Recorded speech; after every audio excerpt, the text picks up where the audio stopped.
व्याप्यमान आसेव्यमानयोः इति किम विष्पतिपदी, ये चार धातुएं हैं, व्याप्यमान और आसेव्यमान। व्याप्यमानता उसमें होती है, द्रव्य में होती है, और आसेव्यमानता तिङंत में होती, क्रिया में होती है। द्रव्य व्याप्ति क्रियायाम आसेवा, ठीक है। और ये विषयादि भी क्रिया भी अनवयवेन पदार्थानां संबंधो व्याप्ति। अनवयवेन साकल्येन, संपूर्णता से पदार्थों का जो संबंध है उसको व्याप्ति कहते हैं, और तत्परता को आसेवा कहते हैं। क्रियाणाम पौना पुण्यम आभीक्षणम इत्यर्थ। तात्पर्य का अर्थ है क्रियाओं का पौना पुण्य, आभीक्षण अर्थ, क्रियाओं का जो आभीक्षण है वो यहाँ पर तात्पर्य लिया गया है। और पदार्था नाम माने गे आदि जो अर्थ हैं उनका संपूर्णता से संबंध, जो विषयादि भी आदि शब्द से जो चार धातुएं पति पदी स्कंद इन सब को ले लिया है, इन धातुओं का अनवयवेन माने साकल्यन पदार्था नाम गे आदि नाम, जो पदार्थ गे आदि हैं उनके साथ जो संबंध है संपूर्णता से उसको व्याप्ति कहते हैं। द्रव्य में व्याप्ति, क्रिया में आसेवा। गेहानुप्रवेशम आस्ते, ये समास हो गया है। समास में नित्य विपस्य दुर्वचन नहीं होगा, व्याप्ति और आसेवा कह दी गई है। समास में दुर्वचन नहीं होगा। असमास पक्षे व्याप्यमानतायाम द्रव्यवचनस्य दुर्वचनम आसेव्यमानतायाम क्रियावचनस्य तथा च वक्षति। आचार्य कहेगा सुप्सु विप्सा तिंसु नित्यता। ये वक्षति कौन कहेगा? भाष्यकार। नित्य विप्सय सूत्र पर भाष्यकार ऐसा कहेगा, सुप्सु विप्सा तिंसु नित्यता। तो ये पंक्तियां ठीक आगे समझ में। समास पक्ष में विप्सय दुर्वचन नहीं हुआ ना, गेहानुप्रवेशम आस्ते, ऐसा बन गया। गेहानुप्रवेशम के दो अर्थ हो सकते हैं। गेहानुप्रवेशम का क्या अर्थ होगा? घर घर में प्रवेश करके बैठता है, घर घर में प्रवेश कर करके बैठता है, घर में बार बार प्रवेश करता है, घर घर में प्रवेश करके बैठता है। ये एक तरीका है ना कहने का, हर घर में जा कर के, या फिर घर में प्रवेश, एक ही घर में बार बार प्रवेश करता है।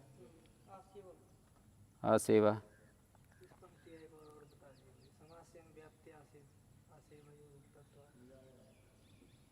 हाँ जी, समास के द्वारा व्याप्ति और आसेवा के कह दिए जाने से नित्य विषय दुर्वचन नहीं होता। समास जो होता है ना, गेहानुप्रवेशम समास हुआ है यहाँ। किस सूत्र से हुआ समास? तृतीया प्रवृत्ति ने अन्यतरस्याम, दूसरे अध्याय के दूसरे पाद का सूत्र है। तृतीया प्रवृत्ति उपपदों का समास हो जाता है।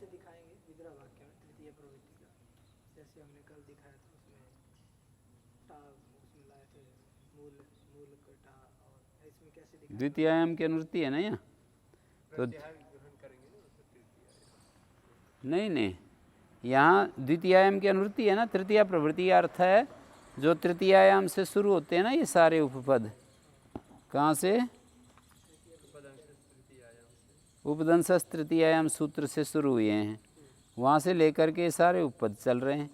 इस सूत्र में द्वितीयायाम की अनुवृत्ति है, तो ये भी द्वितीयांत उपपद रहते, तो गेहम ये द्वितीयांत उपपद है।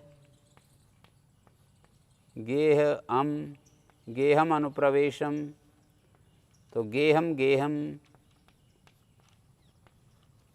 अनुप्रवेशम। विस धातु को गुण हो गया और अम हो गया। ये विष धातु को पुगंत लोप से गुण वेश और हम हो गया गेहम गेहम अनुप्रवेशम आस्ते। तो ये गेहम गेहम जो विप्सा है इसको समास कह देगा, इसलिए यहाँ दुर्वचन नहीं होगा। हाँ, तो ये तो सुपो धातु प्रातिपदिक लुक हो गया, गेहानुप्रवेशम आस्ते। समास के द्वारा व्याप्ति और आसेवा दोनों कह दिए गए। तो ये तो व्याप्ति का उदाहरण है, गेहम गेहम अनुप्रवेशम आस्ते। और जब आसेवा होगा तो गेहम अनुप्रवेशम अनुप्रवेशम।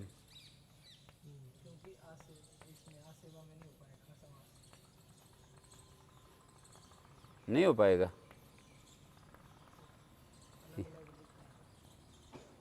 गेहम अनुप्रवेशम अनुप्रवेशम आस्ते, ये आसेवा में अनुप्रवेशम अनुप्रवेशम बना है। और समास जब होगा तो एक ही रूप बनेगा, गेहानुप्रवेशम।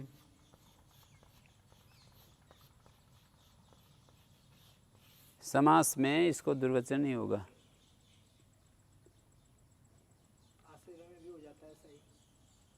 रूप तो यही बनेगा ना, गेहानुप्रवेशम समास होने पर। ये विग्रह वाक्य है, ये समास है। ये विग्रह वाक्य है, ये समास है। गेहम गेहम अनुप्रवेशम आस्ते या गेहम अनुप्रवेशम अनुप्रवेशम आस्ते। एक बार अनुप्रवेशम को दुर्वचन है, गेहम को दुर्वचन है। ये तो द्रव्य है, ये क्रिया है। व्याप्ति आसेवा, व्याप्ति द्रव्य का धर्म है, आसेवा क्रिया धर्म है।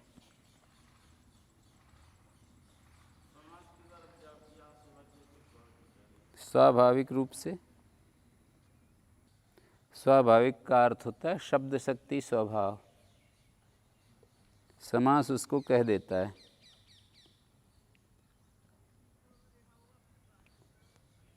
तात्पर्य का अर्थ पौना पुण्य आभीक्षण।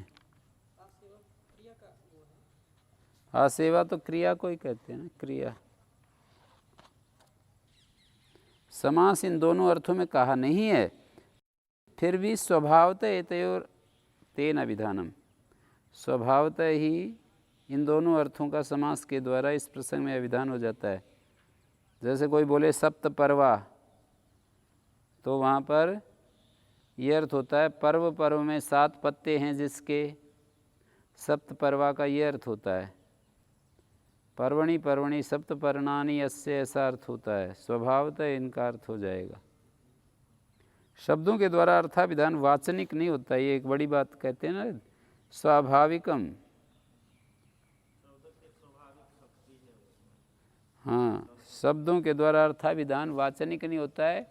उनके बारे में पहले कहो कोई बात कि समास वीप्सा में होता है, तभी वो वीप्सा को कहे, ये तो केवल अन्वाख्यान है। कहीं कहते भी हैं तो समास वीप्सा में होता है, समास क्रिया को कहने के लिए, आसेवा को कहने के लिए होता है, ये कहीं कहेंगे भी तो वो केवल अन्वाख्यान है, वाचनिक नहीं है कि ये कह रहे हैं इसलिए ऐसा हो रहा है। हाँ? शब्देर अर्थाविधानम स्वाभाविकम, शब्दों के द्वारा अर्थ का जो कथन है वो स्वाभाविक है ना कि वाचनिक। स्वाभाविक और वाचनिक समझते हैं दो चीज़। वाचनिक शास्त्रकार उसके बारे में कहे तब उसका वो अर्थ निकले। जैसे समास वीप्सा में कहा जाए, नित्यता में कहा जाए कि समास नित्यता में होता है और फिर वो नित्यता अर्थ निकले, तब वाचनिक बने। लेकिन यदि नित्यता और वीप्सा में कह भी दे तो वहाँ भी कौन सा विचार, कोई ये पीछे थोड़ी रह सकता। वहाँ भी ये कह सकते हैं कि ये तो केवल अन्वाख्यान कर रहे हैं, कोई विधान थोड़ी कर रहे हैं।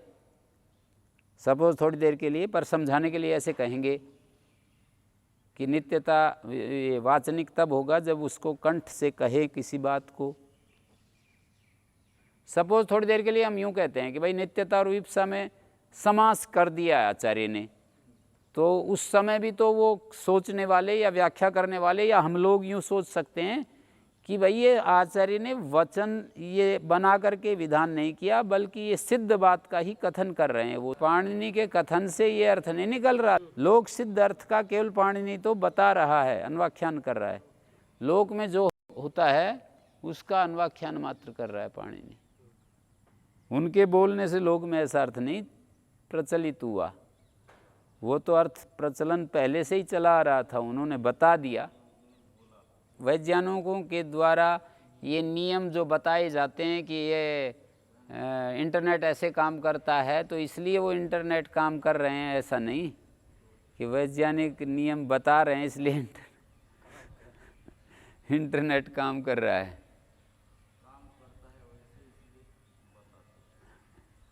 वैसा काम कर रहा है उसको बता देते हैं। तो गेहानुप्रवेशम अनुप्रवेशम आस्ते, गेहानुप्रपातम आस्ते, गेहम। तीन तीन उदाहरण दे रखे हैं ना, देख रहे हैं? तीन तीन उदाहरण। गेहम गेहम अनुप्रवेशम आस्ते, गेहानुप्रवेशम आस्ते।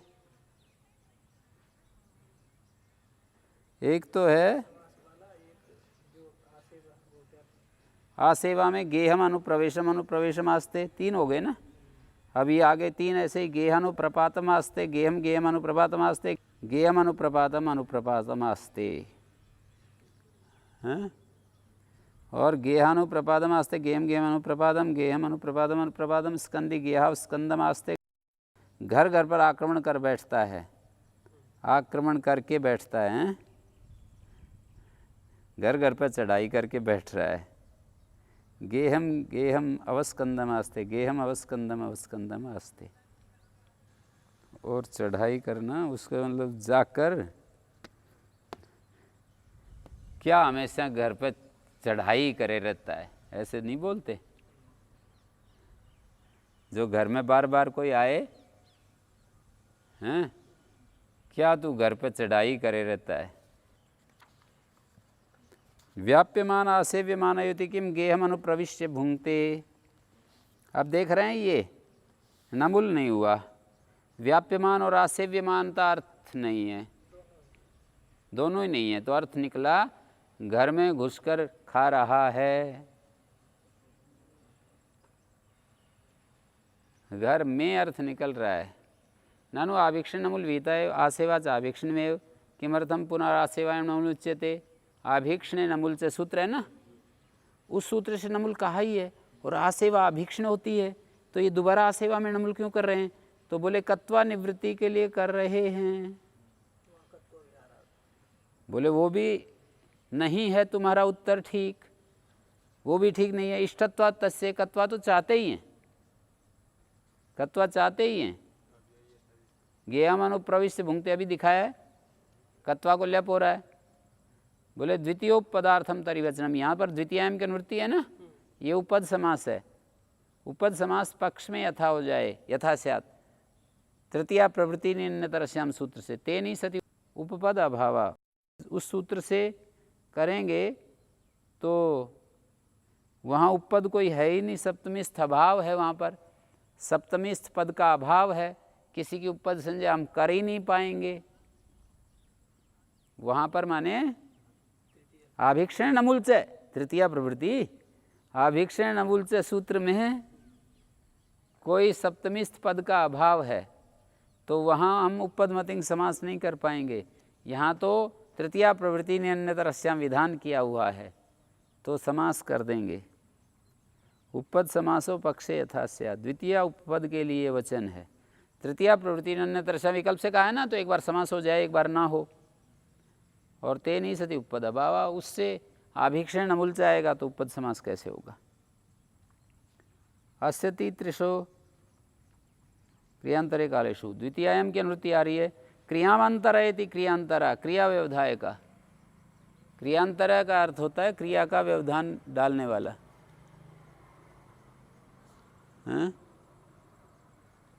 क्रियामंतरयति क्रियांतर,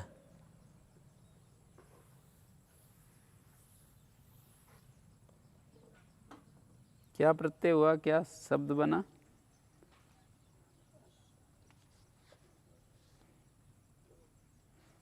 क्रियांतर व्यवधानवाची अंतर शब्द से तत्करोति तदाचष्टे णिच करके कर्मण्यन कर दिया है। क्रियाम क्रिया उपपद रहते, कर्म उपपद रहते, अंतरयति व्यवधानम करोति इति अंतरम करोति इति अंतरयति, इस अर्थ में ये अंतरयति बन गया। तत्करोति तदाचष्टे णिच नाविष्ठोत प्रातिपदिकस्य अंतरयति, ये बन गया है। और इसके साथ में इसको कर्म पद के रूप में रख लिया। पहले अंतरम करोति अंतरयति बनाएंगे, क्रियाम अंतरयति क्रिया उपपद रहते, ये अण हो गया कर्मण्यण। देखिए क्रिया और ये गंस कर्तृकर्मणो कृति षष्ठी हो जाएगी। यहाँ पर कर्तृकर्मणो कृति षष्ठी हो जाएगी। जब अलौकिक विग्रह करेंगे तो ये अंतरी धातु है, अंतरी ये धातु है ना निजंत, इससे अण आया। इसकी पूरे की उपपद मतिंग कर्मण्यण में कर्मणि उपपद कहा है तो उपपद समास उपपद मतिंग सुपो धातु अण के पर रहते नेरनीटी, नेरनीटी और ए को आकाशवर्ण दीर्घा, नेरनीटी नीलोप हो गया और अण है, नीलोप होगा तो ऐसी स्थिति बनेगी अतोलोप। अंतर शब्द से नाविष्ठवत प्रातिपदिक से णी के पर रहते इष्ठनवत कार्य टे सूत्र से टी लोप हो जाएगा ना, अंतर शब्द के अ का लोप हो जाएगा णिच को मानकर। यहाँ जो णिच है इसको मानकर प्रत्यलोपे प्रत्यय लक्षण, यद्यपि णी का लोप हो गया, प्रत्यलोपे प्रत्यय लक्षण इस अ का लोप हो जाएगा। नाविष्ठवत प्रातिपदिक से टे क्रियांतरः, इसमें मिला दो क्रियांतरः बन गया। ये अंतर वाले दो शब्द हैं, अंतर और अंतर। अंतर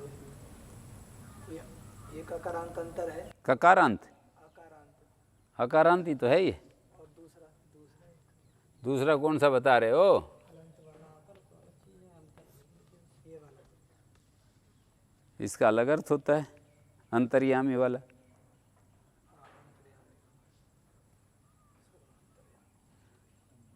क्रियांतर का अर्थ है क्रिया व्यवधायक, क्रिया को जो अंतरयति क्रिया व्यवधायक, हाँ डालने वाला।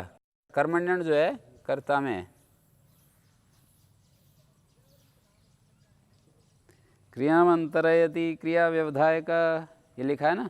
क्रियांतरे धात्वर्थे वर्तमानाभ्याम अस्यति त्रिशाभ्याम, अस्यति और त्रिशी धातु क्रिया के व्यवधायक अर्थ में वर्तमान हों तो द्वितीयांत कालवाची उपपद हों, कालेषु द्वितीयांत कालवाचियों के उपपद रहते, ऐसा अर्थ अन्वय होगा। क्रियांतर में वर्तमान जो अस्यति और त्रिश, अस्यति का अर्थ है अस धातु असुक्षेपणे, और त्रिश धातु है प्यास अर्थ में, इन धातुओं से। और ये जो कालेषु है और द्वितीयायाम है ना, ये समानाधिकरण सप्तमियाँ होकर के और उपपद सप्तमी बन जाएंगी। कालवाची द्वितीयांत उपपद हों, कालवाचीषु द्वितीयांतेषु उपपदेषु, जो द्वितीयायाम एक वचन था वो कालेषु के कारण सप्तमी के बहुवचन में बदल जाएगा। जो सप्तमी का एक वचन था कालवाचीषु द्वितीयांतेषु णमुल प्रत्यय भवति, किस धातु से होगा णमुल? अस्यति और त्रिश सूत्र में पढ़े हैं ना, णमुल प्रत्यय होता है। 2 दिन के समाहार को द्व्यः कहते हैं। द्वयोरन्नो समाहारा द्विओस अहन ओस, ऐसा था। समाहार अर्थ में द्विगु समास हो गया, और राजा सखिभ्य टच हो गया समासांत। सुपो धातु प्रातिपदिक ओस का लुक हो गया। नस्त अदिते टिलोप, अन्नष्ट अखोरेव, नियम सूत्र है ना, अहन शब्द को ट ख के पर रहते लोप होता है। इको एणची, इसी को इको एणची, और अन भाग का लोप, और टच का अ द्व्यः। अब ये कालवाची है द्व्यः शब्द, ये दिखाना है कि कालवाची द्वितीयांत उपपद हों, द्वे अत्यासम गा पायति और क्रियांतर में वर्तमान हो धातु, तो ये जो अत्यासम है द्व्यहम, द्व्यहम,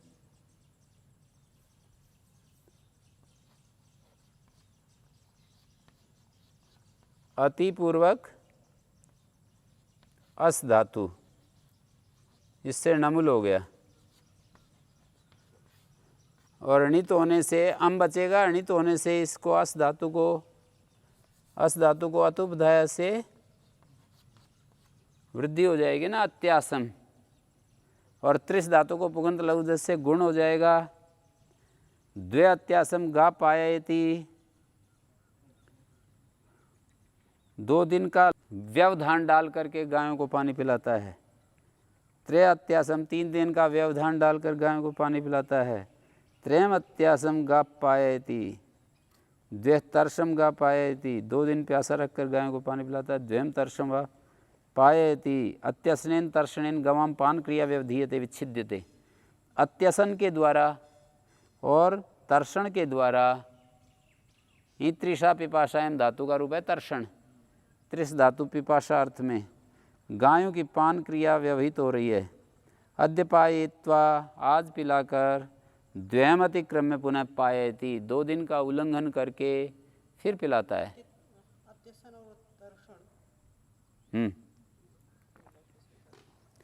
अतिपूर्वक अस धातु है, असन बन गया ल्युट, अत्यसन होता है लांघ करके, तर्षण प्यासा रख करके, द्वह तर्षम का 2 दिन प्यासे रखकर गायों को पुनः पानी पिलाता है, या अत्यसन का अर्थ हो गया 2 दिन लांघ कर गायों को पानी पिलाता है। त्रिस पिपाशा अर्थ है ना, पानी पीने की इच्छा, तो द्वह तर्षम गा पायति 2 दिन प्यासा रख कर फिर पिलाता है, ऐसा अर्थ होगा।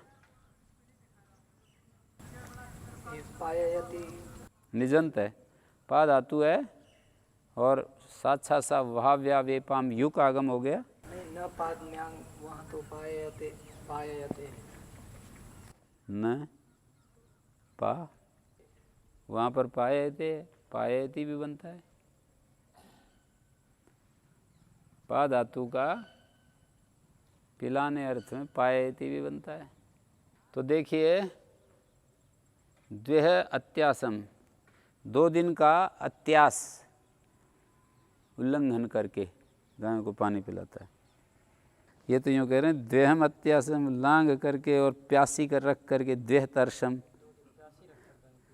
हाँ प्यासी रख करके फिर पिलाता है। अद्य पानम यत्से द्वेह गते भविता, आज जो पान है और 2 दिन बाद जो पान होगा, उनको यहाँ पर अत्यसन और तर्षण के द्वारा द्योतित किया जा रहा है। यहाँ पर क्रियांतर विशिष्ट धात्वर्थ है, क्रियांतर जो धात्वर्थ है, अंतर मानी व्यवधान, क्रियांतरे धात्वर्थ वर्तमानाभ्याम अस्यति त्रिषिभ्याम द्वितीयांतेषु कालवाचीषु पदेषु नमुल प्रत्यय भवति। द्व्यहत्यासम गा पायति, द्व्यहमत्यासम गा पायति, त्रयत्यासम गा पायति, त्रिश को गुण हो जाएगा, नमुल होगा ना, तो पुगंत लफ्ज़ से गुण हो जाएगा, द्व्यतर्षम गा पायति, आज पिलाकर 2 दिन अतिक्रमण करके पुनः पिलाता है। अस्यति त्रिशो इति किम द्वयम उपोष्य भुंगते, अब यहाँ पर देख रहे हैं आप, क्रियांतर में नहीं है,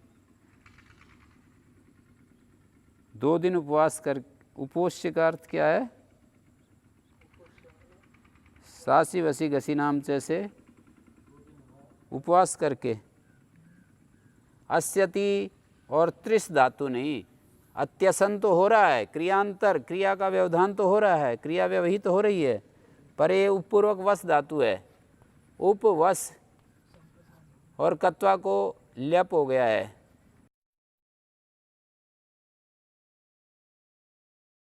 वस को वचिषुपि यजनाम किति वह को ऊ और आकार को समसारणार्थ से पूर्व सासी वसी घस्या नाम जैसे इसको सकार को मूर्धन्य और गुण हो गया उपोष्य।